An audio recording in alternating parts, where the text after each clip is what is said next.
okwiza ha mukoro ogu ebyo nabigambirwa izooba rya nyuma bazyo ogabeja barikuzarwa mu district ya Sheema bari mu university abarikwegiitira mu kibiina kya Sheema United University Students Association babire nibashomesebwa okuhindura ha miteekateekere yabo.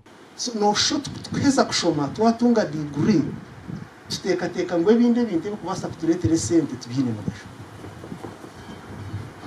Rero bona na degree yawe ya first class ya second upper ubura kugira ikindi kintu cyo wabasa gukora icyo wabasa kwigasa mwene ibintu ibi bikujumirana aha social media nangwa n'ubungu bantu nkabura nojuma mugenzi wawe nimba ninyenda ku exiting at the next moment ijuka I am 48 years old.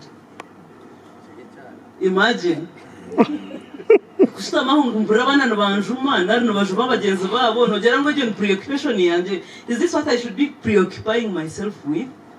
Aba bajumirire bikorwa bibyo bira president w'ekibiina James Mwebembeza habwo butashoronzye Agacente kandi ogwo yangire no kwija ha mukoro ningira ngo Uganda cyo kurakinga obwiro obu tubantu abatine qualifications nori umuntu mutina.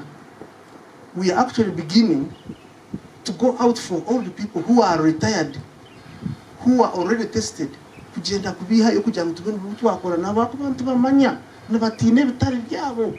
So strive that when you have been entrusted with leadership at whatever level, Omuneneserezo, that leadership is going to be a stepping stone, and for future when you get the certificates they have talked about, the certificate you'll forever touch it. Umuntu no yakwa ine bwenge kwingana cyo mutwe no yakubana abasakuza kwezi konka yabatini integrity nabona hika kwezi nashisha yo nabwanyuma babarahiza bebembeza basya hunu wamanya byenso bwindi barikumanya nkembwa ya Sheema arahizibwe nka president omsya. I pledge to serve our nation with honesty, integrity and dedication. But we entrust our incoming cabinet.